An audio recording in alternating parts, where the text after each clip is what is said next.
இத்தனை ஆண்டுகள் ஆட்சி செய்த திமுக இன்னைக்குத்தான் பனைன்னு ஒன்னே உச்சரிச்சிருக்கு சட்டசபையில. அவரே எங்க அண்ணன் எழுச்சி தமிழர்னு இருக்கிற எங்க அண்ணனை திராவிட சிறுத்தைன்றது. அவர் எங்கிட்ட தமிழ் தேசியம்னா முதல்ல என்னன்னு சொல்லுங்க. அப்புறம் தமிழ் தேசியம் முதல்வராக இருக்கட்டும். நீங்க தமிழ் தேசிய முதல்வர்னா எங்க அண்ணன் எழுச்சி தமிழர் தானே. அவரை நீங்க எங்க அண்ணன் தமிழ் தேசிய சிறுத்தைன்னு சொல்லிருக்கலாமே. பதட்ட அடைகிறீல்ல, நீங்களே பாக்குறீங்க. முன்ன எப்பவும் இல்லாது எல்லாரும் என்னை திட்டிட்டு இருக்கானா இல்லையா? காரணம் என்ன? நான் ஏதாவது செய்யறேனா? அங்க குண்டு வச்சேனா? கொள்ளையடிச்சேனா? இல்ல ஏதாவது ஒரு நிலத்தை ஆக்கிரமிச்சா? பிஜேபிக்கு எதிரான நாங்கெல்லாம் பி டீம். நீ என்ன டீம்? நீ தான் மெயின் டீம். அலைபேசியை ஒட்டு கேட்க தெரியுது, வெக்கம் கட்டு, மானம் கட்டு, துப்பு இல்லாம. ஏன் அலைபேசியை ஒட்டு கேட்க தெரியுதுலடா உங்களுக்கு? இதெல்லாம் பார்க்காம புடிங்க தராருந்தீங்க. இதெல்லாம் பார்க்காம இந்த கப்பல் வருது, இவ்வளவு சரக்கு ஏத்திக்கிட்டு வருது, யார் அந்த கப்பல் போகுது, அதுல ஆயுதங்களோ அல்லது வெடிகுண்டு அதெல்லாம் இருந்துச்சு, வேற நாட்டு கப்பல்னா என்ன பண்ணிடுவேன்? கேவலம். வேற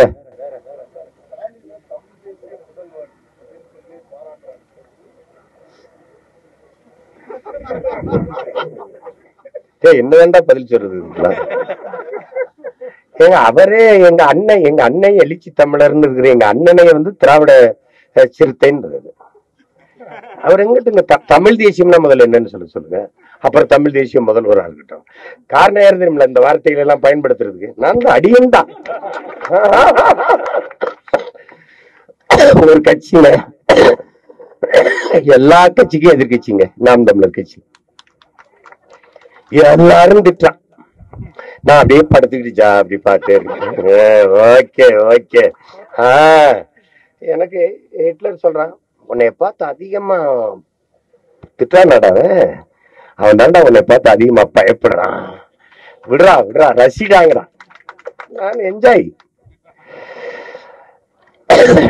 தமிழ் தேசியத்துக்கு அவங்களுக்கு என்ன? அப்பயே நான் திராவிட இனம் சார்ந்தவன் எதுக்கு சொன்னாரு? திராவிடன் ஸ்டோக்ல எதுக்கு வருது? எதுக்கு வருது? சேட்டை தாங்க முடியல. பசங்க வளர்ந்துட்டு போயிட்டு இருக்காங்க. தமிழ் தேசியம்னு தமிழ் கிமிழ்னு பேசுறேன்னா ஒன்னும் ஆக முடியாது இருக்கு அப்படின்ட்டு 5 வருஷம் சிக்கல இறங்க. அடுத்த ஆட்டத்தை 26ல பாத்துப்போம், பாப்போம்.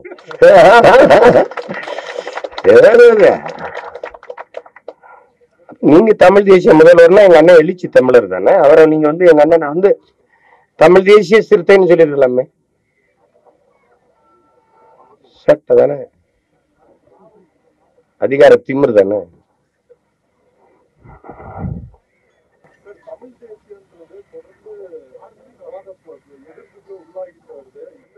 ஏன் எதிர்க்கிற? சரி சரி கேட்க முடியும்.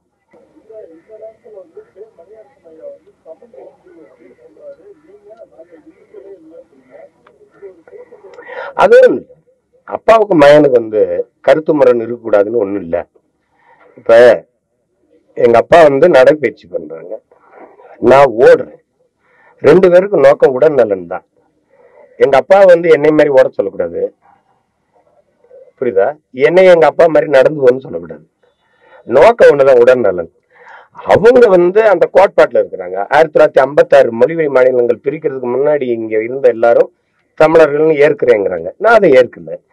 சில கோட்பாட்டுல அப்பாவும் மகனும் நாங்க மாறுபடுறோம். ஆனா 90 விழுக்காடு நாங்க உடன்படுறோம். 90-95 விழுக்காடு உடன்படுறோம். அதுதான் நீங்க பார்க்கணும். நாங்கள் தமிழர்கள், எங்கள் சமயம் வேறு, எங்கள் வழிபாட்டு முறை வேறு, எங்கள் தெய்வங்கள் வேறு, எங்கள் சமயமே வேறு. அதனால நாங்க உறுதியா இருக்காங்கல்ல. நான் மீட்டு எடுக்கிறது, தோக்குறேன் வெல்றேன், அதை பிரச்சனை இல்லை. மீட்டு எடுக்கிறதுன்னு வந்தா என்னுடைய சமயம், என்னுடைய மெய்யியல் கோட்பாடு எல்லாத்தையும் சேர்த்துதான் நான் மீட்டு எடுக்கணும். அதுல நாங்கள் சைவர்கள். சிவன் முருகனை என்னை என் மகனை வடபழனி முருகன் கோயில் கூட்டி போகும்போது என்ன கோத்திரம்னு கேட்டார் அவரு குருமாரு. சிவகோத்திரம்னு. ஏன்னா நாங்க சிவ சமயம். எங்க அப்பாவுடைய சொத்து பத்திரம் இருக்கு, நீங்க வாங்க நான் வீட்டுல காட்டுறேன். சிவ கோத்திரம்னு எழுதிருக்குது. அதுல இன்னைக்கு ஆஸ்பர் இந்து லான்னு எழுதுறீங்க, அன்னைக்கு எங்களுக்கு சிவசமயம் தான் எழுதிருக்குது. எங்க சமயம் சிவனை வழிபடுகிற சிவசையம், முருகனை வழிபடுகிற சைவம், மாயோனை வழிபடுகிற, கண்ணனை வழிபடுகிற வைணவம். வைணவம்ன்றத நாங்க மாலியம்ன்றோம் தூய தமிழ்ல. இப்படிதான் எங்க சமயங்கள் இருந்திருக்குது. வெள்ளக்கார சார் வில்லியம் ஜோன்ஸ் போட்ட கையெழுத்துல பௌத்தன், சீக்கியன், சைவன், பார்சி நாங்கெல்லாம் இந்துவா கருதப்படுறோம்.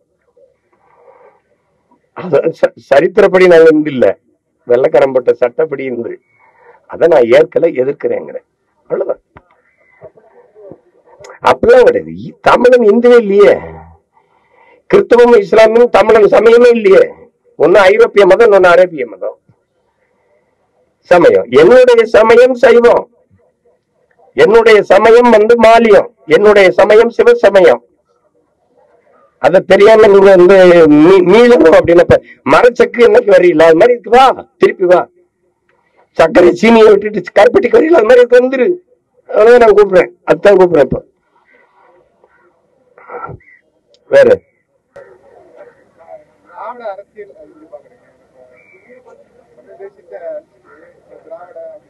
வாய்ப்பு இல்ல ராஜா. நீ ஏதாவது பேச்சு திராவிட தளிச்சிட்டு இருந்த. எல்லாருக்கும் ஒரு கனவு இருக்கு, என்னை ஒழிச்சிடணும்ட்டு.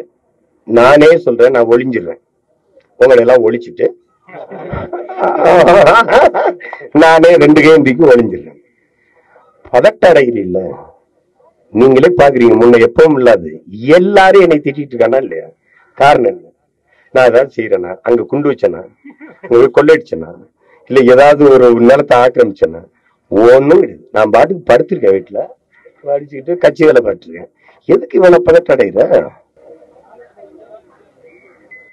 பேரறிஞர் அண்ணா எழுதின மாதிரி ஆரியை மாய் மாதிரி திராவிட மாயை வச்சுக்கிட்டு சும்மா வண்டி ஓட்டிக்கிட்டு இருக்கீங்க. வரலாற்றுல முதலா ஒரு எதிரியை சந்திச்சிட்டீங்க, அது உங்ககிட்ட இருந்தே எதிரியை சந்திக்கிறீங்க. ஏன்னா வேற ஆள்னா உங்களுக்கு பயம் இருக்காது, உங்க பக்கத்திலேயே நின்ன ஒரு பையன் என்னடா இந்த மாதிரி போயிட்டு இருக்கிறாங்கன்னா உங்களுக்கு வெறுப்பாகுது. அவ்வளவுதான் இதுல செய்திருக்குது. எங்களுடைய கோட்பாடு 10 ஆண்டு பசுமை திட்டம், பல கோடி பனை திட்டம். அதுல பல லட்சக்கணக்கான பனை விதைகளை தூவி மண்ணெங்கும் வளர்த்து வரோம். பல ஆயிரக்கணக்கான மரங்களை நட்டு வளர்த்து வரோம். அதுல ஒரு வேலை திட்டமா இன்றுக்கும் நாளைக்கும் பனை சந்தை, பனை பொருளாதார திட்ட வரைவு அப்படின்னு. இது இந்த பனை மரம் எந்த அளவிற்கு நமக்கு பயன்பாடு உள்ளது அப்படின்ட்டு இதை இந்த மண்ணில் நாங்க அதனுடைய அருமை பெருமைகளை அறிந்திருந்தாலும் எங்களுடைய தலைவர் அத மிக நுட்பமாக அறிந்து அதை பயன்படுத்தி காட்டினாங்க எங்களுக்கு. இப்ப எங்க ஐயா நல்லசாமி இருக்கிறாங்கன்னா, அவங்க உங்களுக்கு தெரியும், வேளாண்மைனாவே எங்க ஐயா பேர் தான் ஞாபகத்துக்கு வரும். உங்களுக்கு கல்லு நல்லசாமின்னு தான் உங்களுக்கு ஞாபகத்துக்கு வரும். பல ஆண்டுகளா போராடுறாங்க. கல்லு உணவுன்னு ஒரு பகுதி அப்படிதான் அரசியலமைப்பு சட்டமே சொல்லுதுன்றாங்க.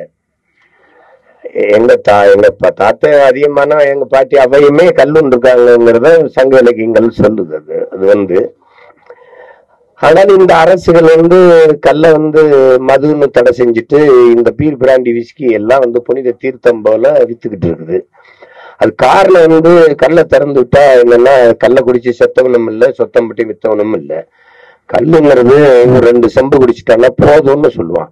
உலகத்துல ஒரு மதுவை போதும்னு சொல்றது அது ஒரு மதுதான், மற்றதெல்லாம் போதும்னு சொல்ல மாட்டான்.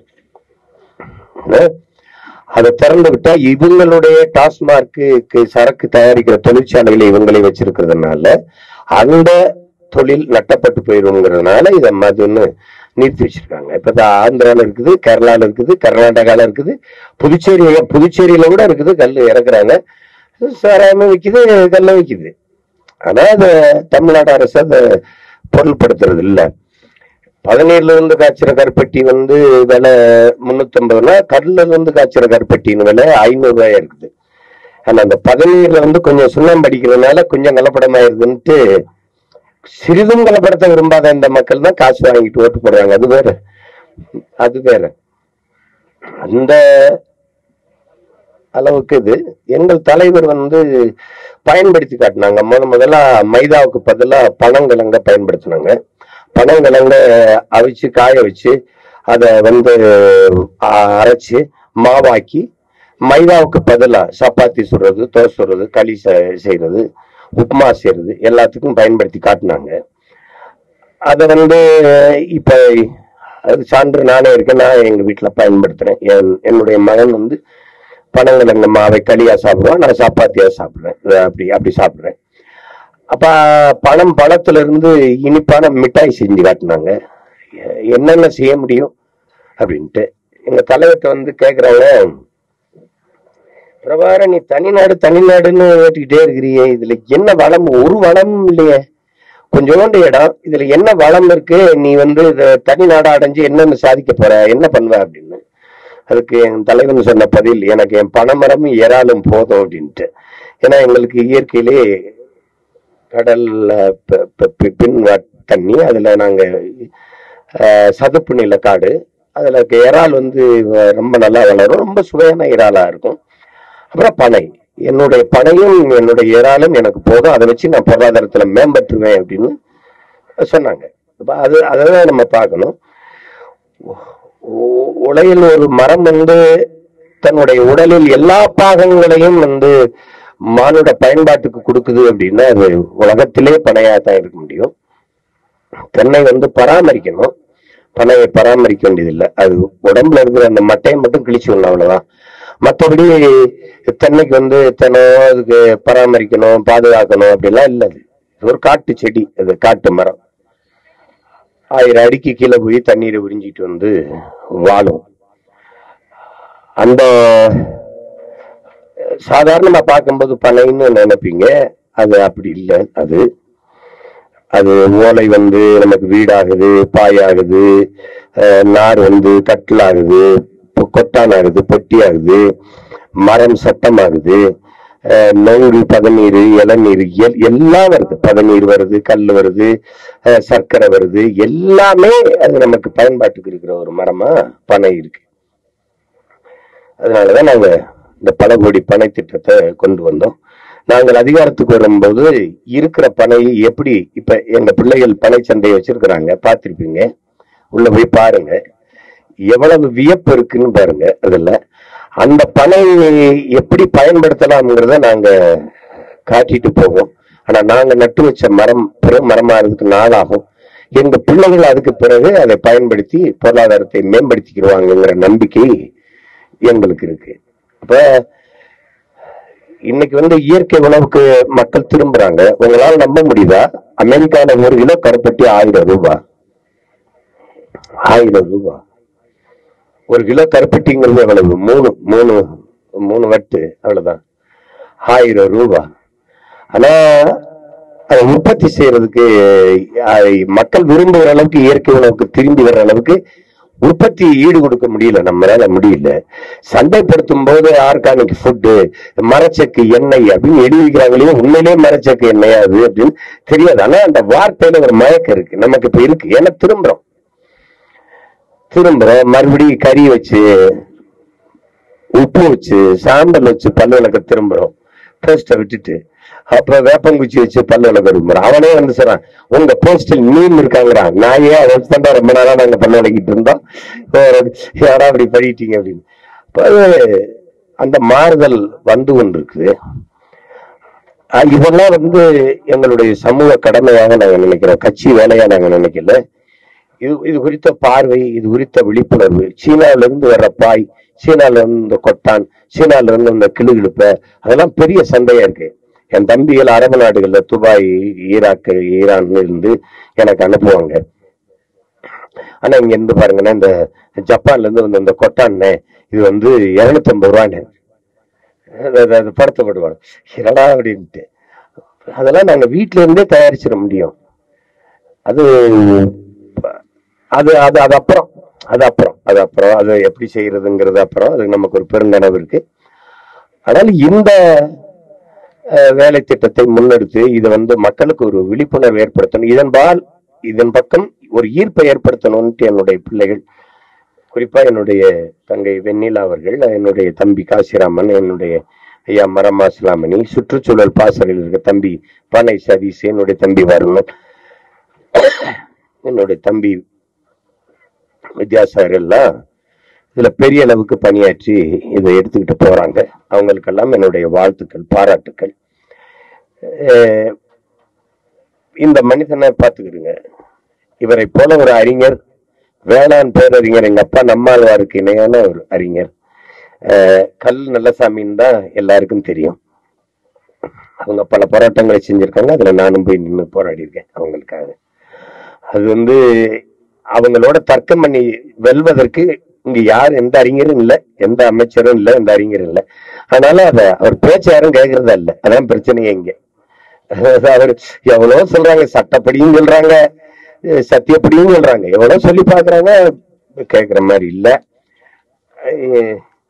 ஒண்ணுதான் அவர்கிட்ட சொல்லுவேன், உங்க பிள்ளைகள் அதிகாரத்தை கைப்பற்றுவதற்கு எங்களுக்கு துணையா இருக்கு, அப்புறம் நீங்க நினைக்கிறதா சாதாரணமா நடக்கும். இன்னைக்கு ஏன் இது சண்டை ஒரு ஓரத்தில் நடக்குது? இடம் கொடுக்கல யாரும். எங்களுக்கு இதை நடத்துறதுக்கு இடம் தரல.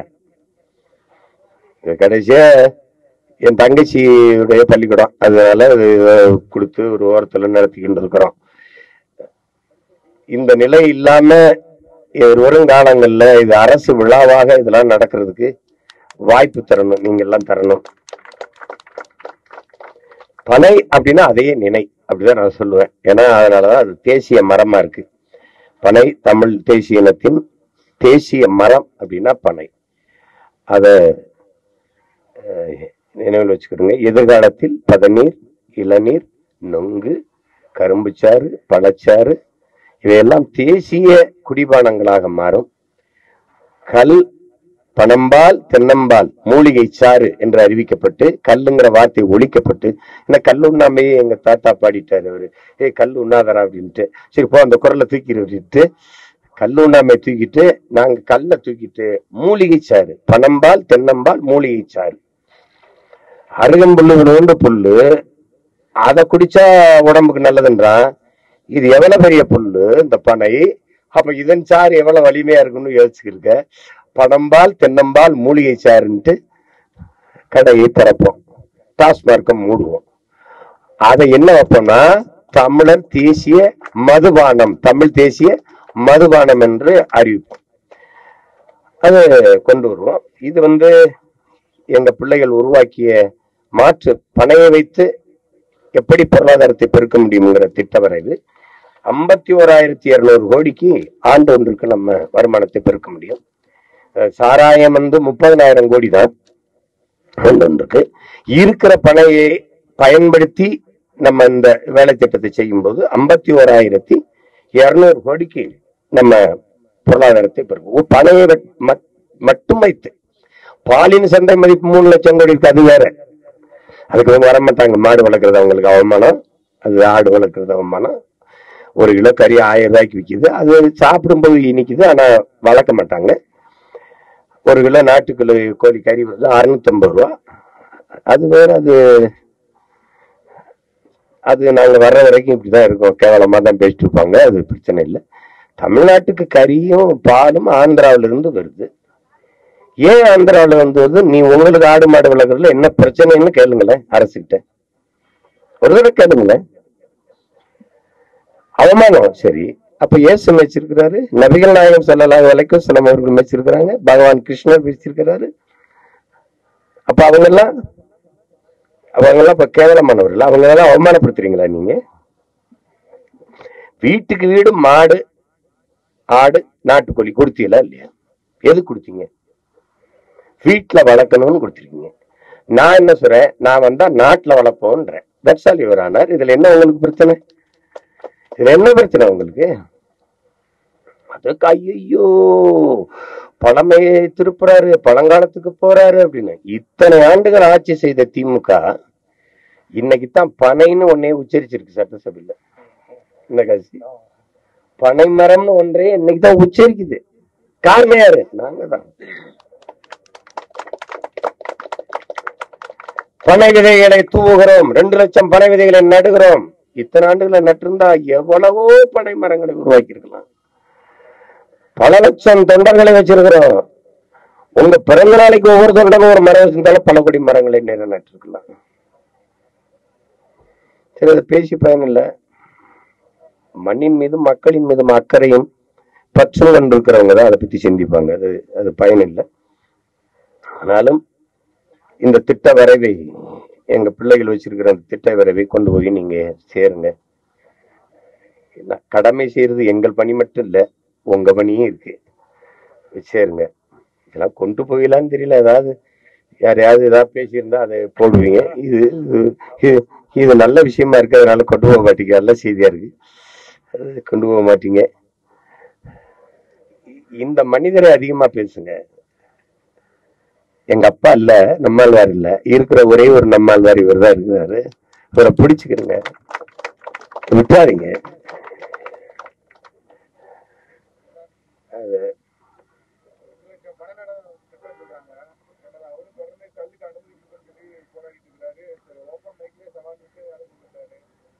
உங்களுக்கு தெரிஞ்சிருக்க, வாழ்த்துக்கள்.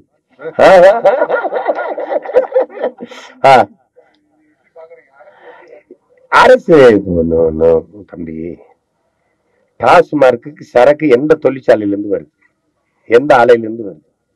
திமுக ஆலை, அதிமுக ஆலை. இப்ப கல்ல திறந்து விட்டுட்டா அது படுத்துக்கிறோம்.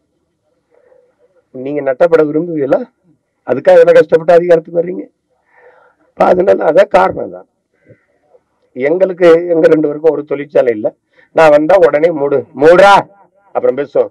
திரடா கல்ல, மதுக்கடை, பனம்பால், தென்னம்பால், மூலிகை சாறு குடிச்சிட்டு போடா, அது திறந்து விட்டுருவோம். அது செய்ய மாட்டாங்க அவங்க. அதுதான் காரணம்.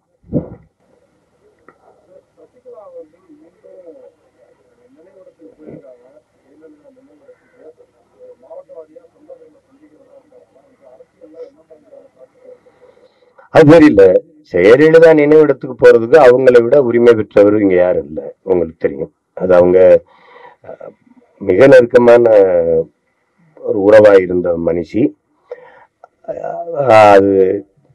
அது பண்ண தொண்டர்களை சந்திக்கிறது அது இயல்புது. அது அவங்க சந்திக்கலாம். எதிர்வரும் காலங்கள்ல அது பார்க்கணும், பார்த்துதான் அது சொல்லணும் எப்படி பின் விளைவு ஏற்படுத்தும் அப்படின்ட்டு. ஏன்னா இப்ப அதிமுகன்னு ஒண்ணு அது திமுகவினுடைய கிளைக்கழகம் மாதிரி சரணடைஞ்சிருச்சு. அப்படிதான் நான் பாக்குறேன். சட்டசபையிலேயே இப்ப நான் எதிர்த்து எதிர்கேள்வி எழுப்புற அளவு கூட அதிகாரத்தை எதிர்த்து இது கேள்விகளை வைக்க மாட்டேங்குது. அப்படிங்கும்போது அது சரியா இல்ல. அந்த கட்சிக்குள்ளேயே அவங்க வந்தா நல்லா இருக்குங்கிற எண்ணம் எல்லாருக்கும் ஓடிடுச்சு. அதனால சந்திக்கிறாங்க.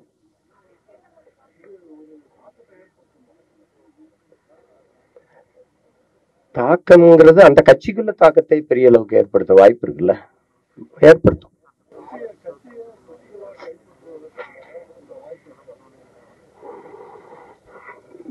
எனக்கு தெரிஞ்சது ரொம்ப கடினம். ஏன்னா எடப்பாடி பழனிசாமி அவர்கள் அதை அவ்வளவு சாதாரணமா விட்டு கொடுப்பாங்கன்னு நான் நம்பல.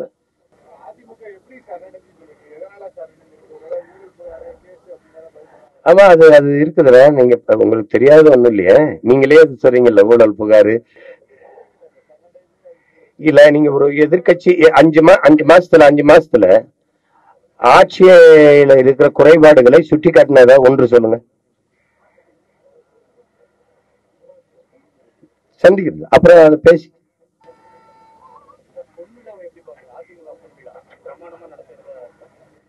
காசு இருக்கு, செலவழிக்கணும். எங்கிட்ட காசு இல்ல, ஒரு வாரத்துல அடிக்கிறோம். பணம் இருக்கு, செலவழிக்கிறாங்க. எம்ஜிஆர் 102 விழாவே 100 நாள் நடத்தினவங்க தானே அவங்க. அது மாதிரி இது பணம். இது சொல்லுவாங்கல்ல, அவனுக்கு அந்த கொழுப்பு இந்த கொழுப்பு எல்லாம் சொல்ல மாதிரி இது பண கொழுப்பு. அது செய்வாங்க.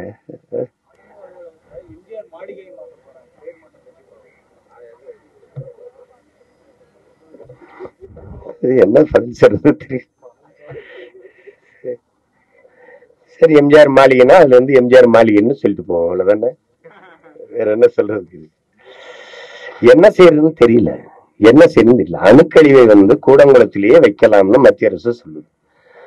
ஒரு கட்சி எங்களை தவிர யாராவது எழுத்து பேசிருக்காங்க? கொளத்தூர்ல இந்த அறநிலைத்துறை ஆரம்பிச்ச கல்லூரியில இந்துக்கள் மட்டும் விண்ணப்பிக்கலாம்னு ஒரு அறிக்கை வருது, அரசு அறிக்கை. ஆனால் இந்த கட்சி சொல்றது நாங்க இந்துத்துவாவுக்கு எதிரானவங்க. ஒரு கேள்வி கேட்கணுமா இல்லையா? அரசு பொதுமையா தானே இருக்கணும். அது ஒரு மதவாதி போல இந்துக்கள் மட்டும் விண்ணப்பிக்கலாம்னா, வாய் இல்லாம வாய் கூசாம நாங்க வந்து இந்துக்கள் இந்து இதுக்கு எதிராக இந்த பிஜேபிக்கு எதிரான நாங்கெல்லாம் பி டீம். நீ என்ன டீம்?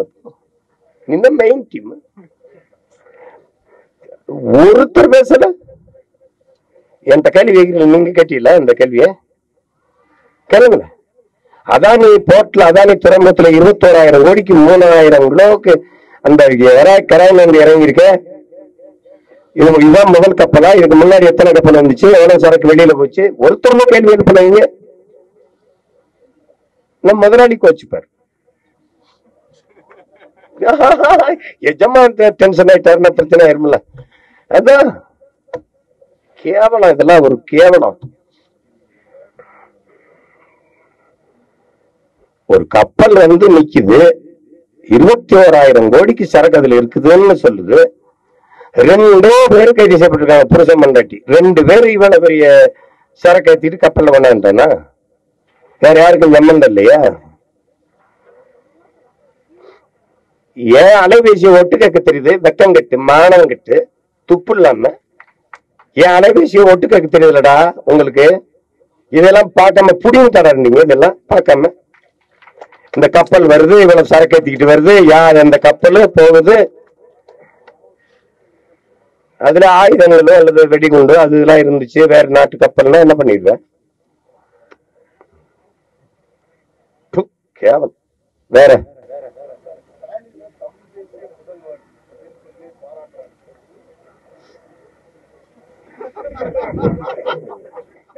என்ன வேண்டா பதில் சொல்றது?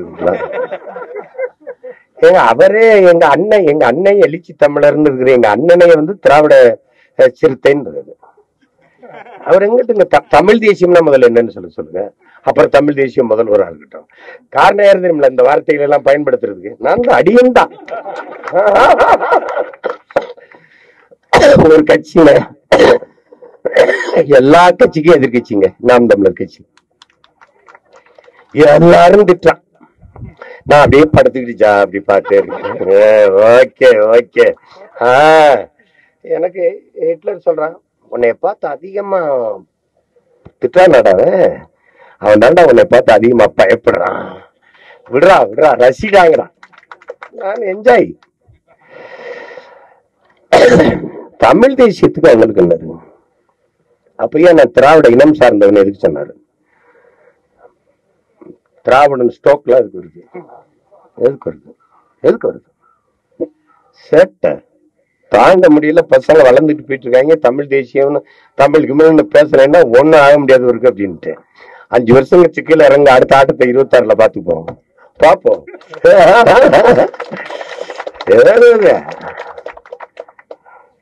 நீங்க தமிழ் தேசிய முதல்வர்னா எங்க அண்ணன் எழுச்சி தமிழர் தானே. அவரை நீங்க வந்து எங்க அண்ணன் வந்து தமிழ் தேசிய சிறுத்தைன்னு சொல்லிருக்கலாமே. சட்டை தானே, அதிகார திமிரு தானே.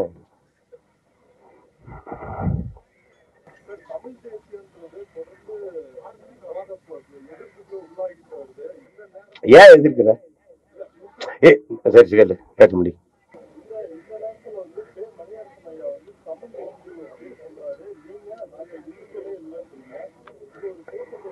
அது அப்பாவுக்கு மகனுக்கு வந்து கருத்து முரண் இருக்கக்கூடாதுன்னு ஒண்ணும் இல்ல. இப்ப எங்க அப்பா வந்து நடைபயிற்சி பண்றாங்க, நான் ஓடுறேன். 2 பேருக்கும் நோக்கம் உடல்நலன் தான். எங்க அப்பா வந்து என்னை மாதிரி ஓட சொல்லக்கூடாது, புரியுதா? என்னை எங்க அப்பா மாதிரி நடந்து சொல்லக்கூடாது. நோக்கம் ஒண்ணுதான், உடல்நலன். அவங்க வந்து அந்த கோட்பாட்டுல இருக்கிறாங்க. 1956 மொழிவழி மாநிலங்கள் பிரிக்கிறதுக்கு முன்னாடி இங்க இருந்த எல்லாரும் தமிழர்கள்னு ஏற்கிறேங்கிறாங்க. நான் அதை ஏற்கல. சில கோட்பாட்டுல அப்பாவும் மகனும் நாங்க மாறுபடுறோம். ஆனா 90 விழுக்காடு நாங்க உடன்படுறோம். 90-95 விழுக்காடு உடன்படுறோம். அதுவே நீங்க பார்க்கணும். நாங்கள் வந்து தமிழர்கள், எங்கள் சமயம் வேறு, எங்கள் வழிபாட்டு முறை வேறு, எங்கள் தெய்வங்கள் வேறு, எங்கள் சமயமே வேறு. அதனால நாங்க உறுதியா இருக்காங்கல்ல. நான் மீட்டு எடுக்கிறது, தோக்குறேன் வெல்றேன், அதை பிரச்சனை இல்லை. மீட்டு எடுக்கிறதுன்னு வந்தா என்னுடைய சமயம், என்னுடைய மெய்யியல் கோட்பாடு எல்லாத்தையும் சேர்த்துதான் நான் மீட்டெடுப்போம். அதுல நாங்கள் சைவர்கள். சிவன் முருகனை வழிபட்டு என்னை வந்து என் மகனை வந்து வடபழனி முருகன் கோயில் கூட்டி போகும்போது என்ன கோத்திரம்னு கேட்டார் அவர் குருமாரு. சிவகோத்திரம்னு. ஏன்னா நாங்க சிவ சமயம். எங்க அப்பாவுடைய சொத்து பத்திரம் இருக்கு, நீங்க வாங்க நான் வீட்டுல காட்டுறேன். சிவ கோத்திரம்னு எழுதிருக்குது. அதுல இன்னைக்கு ஆஸ்பர் இந்து லான்னு எழுதுறீங்க, அன்னைக்கு எங்களுக்கு சிவ சமயம் தான் எழுதிருக்குது. எங்க சமயம் சிவனை வழிபடுகிற சிவசையம், முருகனை வழிபடுகிற சைவம், மாயனை வழிபடுகிற கண்ணனை வழிபடுகிற வைணவம். வைணவம்ன்றத நாங்க மாலியம்ன்றோம் தூய தமிழ்ல. இப்படிதான் எங்க சமயங்கள் இருந்திருக்குது. வெள்ளக்கார சார் வில்லியம் ஜோன்ஸ் போட்ட கையெழுத்துல பௌத்தன், சீக்கியன், சைவன், பார்சி நாங்கெல்லாம் வந்து இந்துவா கருதப்படுறோம். சரித்திரப்படி நாங்க இந்து இல்ல, வெள்ளக்காரம் போட்ட சட்டப்படி இந்து. அதை நான் ஏற்கல, எதிர்க்கிறேங்கிறேன். அவ்வளவுதான். அப்படிலாம் கிடையாது. தமிழன் இந்துவே இல்லையே. கிறிஸ்தவம் இஸ்லாமும் தமிழன் சமயமே இல்லையே. ஒன்னு ஐரோப்பிய மதம், இன்னொன்னு அரேபிய மதம். சமயம் என்னுடைய சமயம் சைவம், என்னுடைய சமயம் வந்து மாலியம், என்னுடைய சமயம் சிவசமயம். அத தெரியாம நீங்க வந்து மீளணும் அப்படின்னா மரச்சக்கு என்னைக்கு வரீங்களா அது மாதிரி இருக்கு, வா திருப்பி வா. சர்க்கரை சீனியை விட்டுட்டு கருப்பட்டிக்கு வரீங்களா அது மாதிரி இருக்கு, வந்துரு. அவ்வளவுதான் நான் கூப்பிடுறேன், அதுதான் கூப்பிடுறேன். இப்ப வேற